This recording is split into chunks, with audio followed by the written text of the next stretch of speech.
Olha só que coisa curiosa. Sabia que tem uma faixa de 33 metros em toda a costa brasileira, que no fundo não é de ninguém em particular? Pois é, ela pertence a todos nós.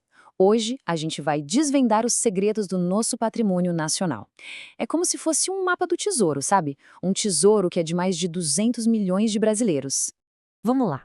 Tenta lembrar da última vez na praia. Aquela areia, as ondas quebrando. De quem é tudo isso afinal? E o petróleo, hein? Aquele que abastece os carros, tirado lá do fundo do mar? Bom, a resposta para tudo isso está na nossa Constituição. E olha, é bem mais surpreendente do que parece. Bora descobrir isso juntos? Então, para responder essa pergunta, a gente precisa sacar um conceito-chave: os bens da União. O que é isso? Pensa neles como se fossem o patrimônio da nossa grande família, a família brasileira, que é administrado pelo governo federal para o bem de todo mundo. Para ficar mais fácil, vamos imaginar o seguinte: o Brasil é um condomínio gigante e nós, todos nós, somos os moradores. Os bens da União, nesse caso, seriam as áreas comuns, sabe? Tipo a piscina, o parquinho, o salão de festas. Só que no nosso caso, são as praias, os rios, os minérios. Eles não são de um apartamento específico, são de todo mundo. E quem administra é o síndico, que seria o governo federal. A Constituição até dá uma lista desses bens, mas aqui vem um detalhe muito legal. A lista é exemplificativa. O que isso quer dizer? Que ela não é uma caixa fechada, não termina ali. É como um mapa do tesouro que pode ganhar novas áreas a qualquer momento, conforme novas leis são criadas. Isso faz com que o nosso patrimônio seja uma coisa viva, que está sempre evoluindo. Vamos começar então a nossa expedição pelo Tesouro Nacional, explorando o chão que a gente pisa. Das praias lá do Nordeste até as fronteiras da Amazônia, as terras do nosso Brasil guardam muitos segredos e umas regras bem específicas. Já ouviu falar em terras devolutas? É um nome esquisito, né? Mas basicamente são terras públicas que nunca tiveram um dono particular. A divisão é bem simples. Se a terra é super importante para a segurança do país, tipo áreas de fronteira, ou para projetos nacionais como estradas federais, ela pertence à União. O resto todo, por padrão, fica com os estados. É uma questão de prioridade estratégica mesmo. Agora, vamos para um dos conceitos mais curiosos e que, nossa, gera muita polêmica: os terrenos de marinha. Imagina uma linha invisível contornando o nosso litoral inteiro. Uma faixa de terra que vai acompanhando o mar, lá do Rio Grande do Sul até o Amapá. Essa faixa, por lei, é um bem da União. E essa faixa tem uma medida exata: 33 metros. Mas o detalhe mais curioso de todos é a referência que usaram para medir: a linha média da maré alta do ano de 1831. É isso mesmo, uma lei lá do Império que vale até hoje. Então, não importa se o mar avançou ou recuou, aquela faixa original de 33 metros é da União. É um pedaço da nossa história estampado no nosso litoral. Além disso, a União também tem a responsabilidade de proteger terras que têm um valor gigantesco para a nossa identidade. As terras ocupadas tradicionalmente pelos povos indígenas são exemplo disso. Elas são da União, sim, mas são destinadas para o uso exclusivo e para a preservação da cultura desses povos. E o mesmo vale para o nosso passado. Sítios arqueológicos, cavernas com pinturas rupestres são tesouros nacionais que ficam sob a guarda do governo federal.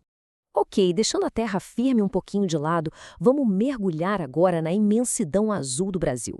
Nossos rios, lagos e o nosso mar formam um patrimônio de água gigantesco e a divisão de tudo isso é tão fascinante quanto a das terras. A regra para os rios é até bem fácil de entender. Se um rio é viajante, tipo São Francisco, que corta vários estados, ele é da União. Agora, se ele é mais caseiro, sabe? Nasce e morre dentro de um só estado, aí ele pertence a esse estado. Com as ilhas, a lógica é parecida. As que ficam no oceano são da União, mas tem uma exceção bem charmosa. Se uma ilha costeira é a sede de um município, como a Bela Vitória, lá no Espírito Santo, ela pertence à cidade. É um jeito de reconhecer a importância da vida urbana nessas ilhas. E quando a gente olha para o oceano, aí a soberania do Brasil é total. A faixa do mar territorial, a plataforma continental de onde vem o nosso pré-sal e a chamada zona econômica exclusiva, com toda a sua riqueza de pesca e recursos, tudo isso é, sem dúvida nenhuma, bem da União. É o nosso tesouro submerso. Agora, vamos pegar a picareta e o capacete, porque os maiores tesouros do Brasil não estão assim, na superfície. Eles estão escondidos lá no nosso subsolo e na força das nossas águas. Para entender a lógica do subsolo, vamos imaginar uma historinha. O seu João, um fazendeiro, está lá cavando um poço e, pá, encontra uma mina de ouro gigantesca debaixo da propriedade dele. A terra é dele, está lá registrada em cartório, mas e o ouro? Esse tesouro que está no subsolo, de quem é?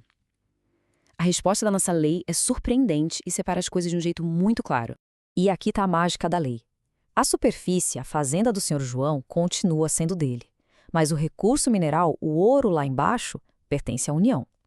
Se uma empresa ganha licença para explorar, o ouro que ela tira da terra passa a ser dela, mas em troca ela tem que pagar royalties para o Estado.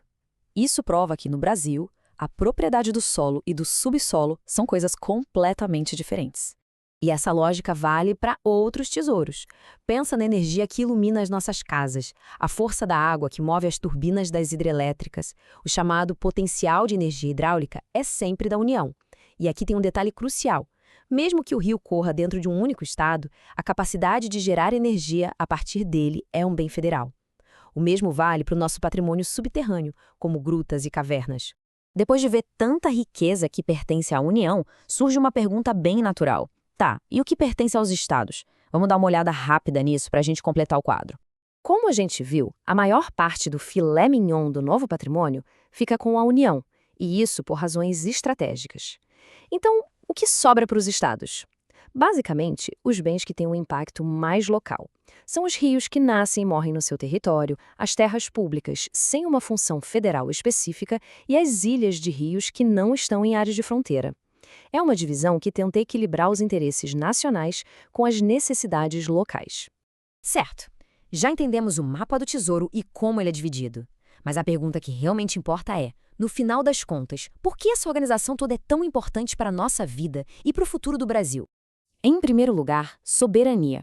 Ao ter controle total sobre as fronteiras, nosso mar e os recursos estratégicos como o petróleo, a União garante que o Brasil seja dono do seu próprio destino, protegendo nosso território e nossas riquezas.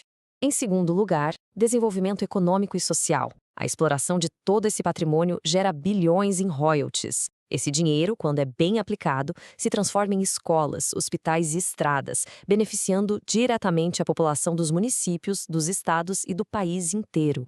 E, por último, um ponto que é essencial para o nosso futuro: a proteção ambiental.